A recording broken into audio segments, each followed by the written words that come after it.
Hi everybody, thank you so much for joining me today here on the Dahlia Sewciety. My name's Kristen and I'm here to give you a little bit of sewing inspiration in regards to a very special pattern. I would say one of my favourite things to wear in summer especially, and that is the very iconic caftan pattern. I'm going to talk a little bit about the history of the caftan and who basically brought it into fashion, and I'm going to take you through a long list of caftan patterns that I think you'll love. Some of these I've made before, but most of them I haven't. There's just quite a lot of patterns that I think look really interesting, very wearable, very cool and comfortable here, especially for any of you guys in the Southern Hemisphere like me here, sweltering in the above 30-degree heat. We've had a 37-degree day yesterday. We're having another 37-degree day in a couple of days' time, and today's just cooled down slightly, but it made me realize just how much I love wearing comfortable, cool, easy wear, kind of throw over dresses, pop over dresses. And there are so many fantastic indie patterns. There are also a lot of big four patterns that have really redone the caftans over and over again, and some retro patterns as well that I think you'll love. And if you haven't subscribed to the channel, now is a perfect time to do so, and that way you'll never miss out on an episode, and I'll try and get those out at least twice a week. The all-important caftan pattern, when it came in vogue and where it originated. Now, back in ancient Mesopotamian times, they actually wore caftans as a sign of wealth and of luxury. They actually gifted a lot of dignitaries caftans to wear as well. A lot of the time they were ornate fabrics, heavy fabrics, and throughout time men and women were seen to have worn these beautiful garments. The word caftan is actually a Persian word, and they are said to have worn caftans in a lot of the Middle Eastern countries as well as North African countries as well. So you can see back through the timeline, you'll see how they've basically come in more for a noble person to wear. And I think back in the Victorian times, Queen Victoria's granddaughter, Alexandra, she actually wore one on her coronation, which was really interesting because you'll start to see women wearing them, whereas throughout time a lot of men would have worn them as well. So they're worn by women and men, but you can see they really did have a place for a more of a luxury or opulent style clothing item to show their wealth and their sort of status symbol in society. So it's a really interesting thing because it really took a different turn, you'll see, in the late 60s, the way that the whole caftan kind of image or aesthetic led to. They really are now a symbol of exoticism and also like a boho or kind of a comfortable item to wear, but they really were seen as something really different when they first came to be. So yeah, it was more for the wealthy person, but yeah, very different these days, of course. So the whole true caftan style is said to have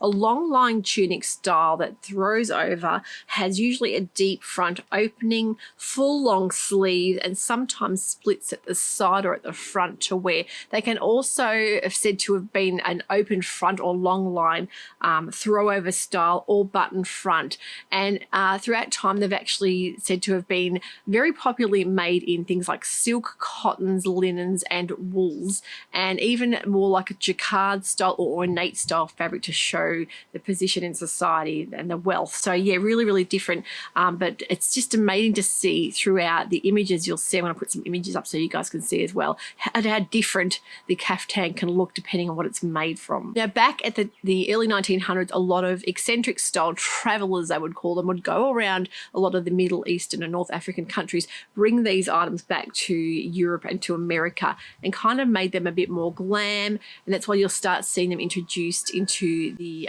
more wearable wardrobe. And they were very, as I say, very exotic looking. A lot of people had never seen anything quite like it. It was very different to what people were wearing at that time. But in those early 1900s, a lot of the Oriental style, they call it, or the Turkish inspiration in items of clothing was becoming quite popular. Things took a little turn in the 50s and 60s when fashion designers like Kristen, Balenciaga actually made these famous on the catwalks. They really made them a more fashionable item, and you would see a lot of famous celebrities wearing these style items of clothing, and they would have looked very different depending who was wearing them. So people like Jackie O, Bianca Jagger, Angelica Houston, Bridget Bardot, they were all seen into sport these caftan, really unique looking dresses, and they gave that kind of a boho jet setter vibe, luxury item to have in the wardrobe. Even people like Elizabeth Taylor made them very, very glamorous. So it was really different depending on who was wearing the caftan, the look and the vibe they gave it. But that's what kind of made it a really fashionable item to have in the wardrobe. And then again, things took a turn in the late 60s. The whole caftan look was more of a boho, really toned down, more casual garment, depending on the ornate embroidery. Gave it more of a, as I say, the free love rock and roll style lifestyle looking garment to have. The smocking, things you'll see, things like little flowers embroidered, things like the edging, the satin binding and lace and that kind of thing really gave it a different look.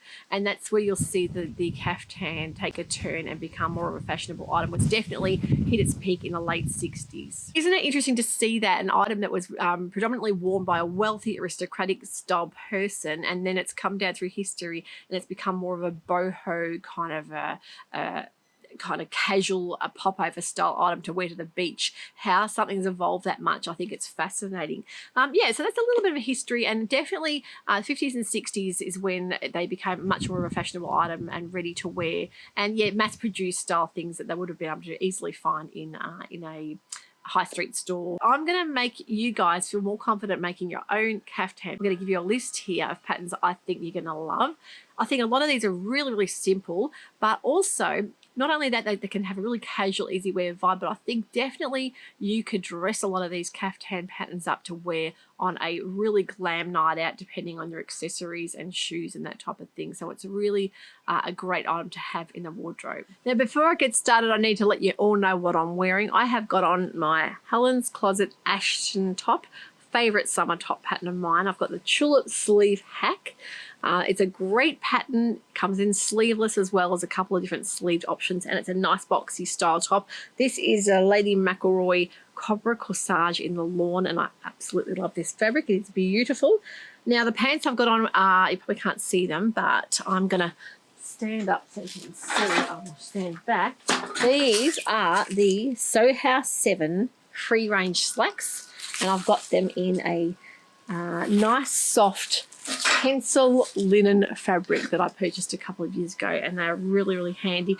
Mum's just made herself a pair of these in a linen viscose, and she's loving them, and they're in a wide leg. These are the tapered leg with a cuff, so a really lovely kind of easy fit high waist elastic pants pattern. So the first one I've got here is a pattern that I have got stocked in my store, and I actually made sure to get these in because I really was desperate to make one for myself.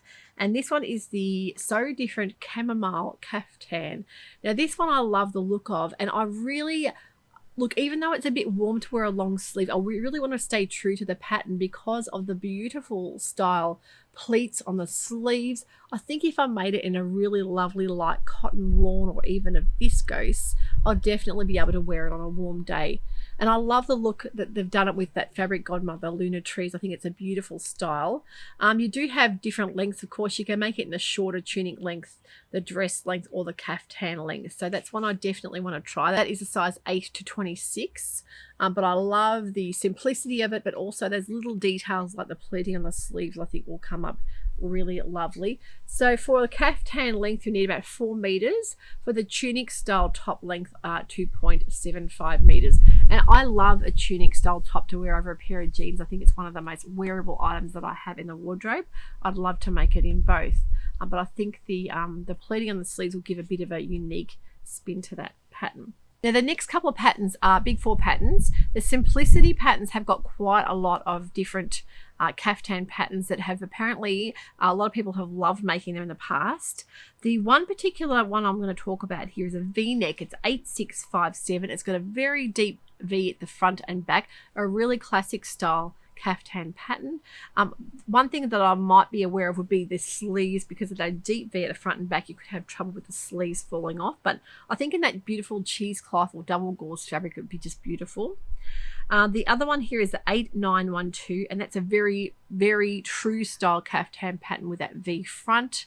And I love the fact that you can use the embellishments around the front of the neckline. I think it's really something special. And the side splits, again, a very true detail to the caftan pattern. The other one is a retro style pattern. It's the 8505. And that's a really classic style caftan pattern as well. That pattern's been around for quite some time. And I know a lot of people do collect those retro style patterns.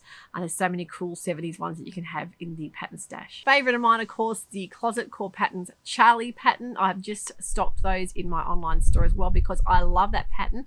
I made it in a beautiful viscose from Maison Bloom Mood, the Amy blue with the red flower.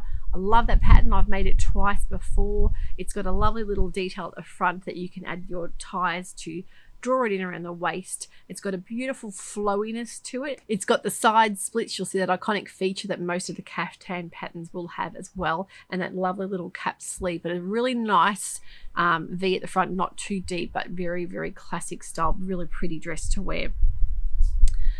The next one is the Pattern Emporium Sun-Kissed caftan. It has a lovely little drawstring underneath the bust to give you that shaping as well. I haven't made it before. It's one of the very rare unmade Pattern Emporium patterns that I just haven't got around to making, but I'd love to know if you guys have made that one, how you found it. It is a very simple style pattern as well, but I think it would be beautiful in a soft floaty fabric. Now, the assembly line patterns have got two caftan patterns.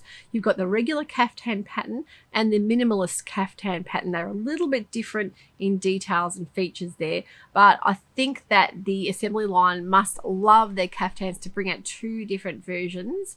Such a wearable item in the wardrobe, and it's just so classic to have in a nice soft linen in either a black or a white as well. So looks a lovely detail at the front, that sort of fold over pleating as well.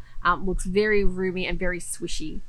Now, Sewciety have a lot of dress patterns. The particular one I'm thinking about is the Connie dress, and this could definitely be classed as a caftan. It is a throwover style, very voluminous, loose, drafty kind of dress. It's got a nice little sleeve with a turn-up cuff, although it hasn't got the iconic V neck feature. The round neck, I think, makes it something different and simple, but I think it'd be beautiful in a soft linen or getting a double gauze, something floaty and cool for summer. Then we have a favorite pattern of mine, of course, the Fiber Mood Viva. I've made top and the dress, and I would definitely class that as a caftan style dress because of the long line of it. Even though it's got a little ruffle on the bottom, I think that is a simple classic style that could be such a beautiful dress for a warm summer's day and nice floaty fabric. Atelier Jupe have got some beautiful patterns. In particular, the Lynn caftan I know is a very, very favorite pattern, loved by many people. It can be made just in a tunic style top, but you can make it in a dress. You can add the tie belt as well, and I think it'd be a perfect style caftan pattern to have in the wardrobe. And I do know that Andrew from Beyond the Pink Door has a love affair with this pattern as well. The Lynn caftan seems to be a very favourite pattern of hers, so would love to try that pattern. The next pattern is the Chris Wood Sews Parasol dress, and a lot of the Chris Wood Sews patterns are no waist style patterns. It's like an envelope style pattern caftan, very unique and different to the other ones we've spoken about, but love the detailing, and it's very a kind of an origami effect to it, a bit of a modern style caftan pattern, but very beautiful. The Aussie pattern designer is Pattern Union, and they've got the Edith smock. Now, the Edith smock came out a couple of years ago now, and I really love the fact that you can have a sew along or run through this pattern that teaches you how to do smocking on the front if you're interested in putting a few different details onto your caftan pattern. The smocking really brings something special to it, but I love the fabrics that she's used, nice simple bold colors, and added some features with color into the thread in the smocking. So that's something I have never tried before, and it's something that's probably was around a lot more famous in the 60s and 70s. It's maybe not done quite as much now, but a lot of people are starting to take up a lot of these older trends, especially things like, your embroidery and cross stitch, of course, has always been in, but things like smocking, it's just such a beautiful thing to learn how to do, and to have it on a feature on a dress would be just stunning. Another pattern that I have made in the past quite a few times now is the Very Easy Vogue 9253 This in particular is a really pretty dress and it's very simple. It looks quite difficult to make, but it's not. It has got a really lovely, very deep plunging V, and I have always stitched mine up just a little bit more to be a little bit more modest there, because it does show a lot, but you can easily stitch it up to the sort of the depth that you'd like it. But I love the shaping it gives. I love that beautiful kimono style sleeve and the tie back, and the fact that you can make it in a couple of different lengths. It looks stunning in everything I've seen before. So definitely I would class that as a really beautiful, classy style caftan pattern. The Love Notions have got the Vivace dolman top, and I have seen that done lengthened, and it makes a beautiful style tunic. It has got more of a squared type of V-neck cap sleeve, and it's got that beautiful pleat at the front, which gives you that bit of ease. A lot of people really love that pattern. I think it's a very popular one, and you can see why, because it's simple and classy and could really show off a beautiful pattern or featured fabric. Now, By Hand London have got a do-it-yourself caftan. If you look at their blog post, they've got a whole tutorial there, how to cut out, measure up and sew up your own caftan pattern. And I think it's a really stunning style caftan, definitely one that I would consider making, especially when you get your hand hold the right way throughout that pattern. I think it's great when you can find a do-it-yourself version. The last one I'm going to talk about is actually 3 different patterns, and it's from one of my favorite pattern companies, and that's Fantastique. A little bit more on a different take of patterns, very kind of modern and very, very unusual the way the instructions are set out, but always a beautiful finished product comes out of these patterns. The Varley dress is, of course, a very different style caftan pattern. You've got the tie up at the front and the puff sleeve, but nice and soft and floaty. You've got the Celestial dress, which I've made a couple of those. It's more of a A-line style, empire line dress. You can do quite a lot with sleeves and with the different hacks and versions on that one.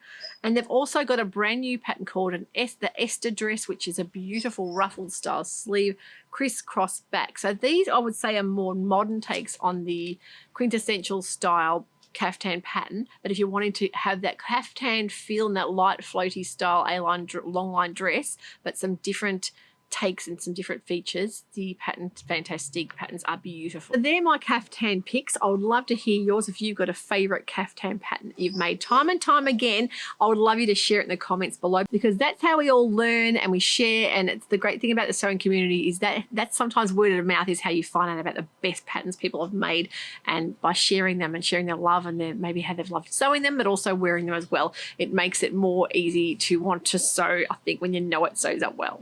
So happy sewing, everyone. I'm off to sew my second swimsuit up, and I'm also wanting to cut out one of these caftans really desperately because of this warm weather we're having. I'd love to hear what you're up to this week and what you're sewing. Please let me know in the comments below. Have a wonderful sewing week, and we'll catch you all very shortly. Bye for now.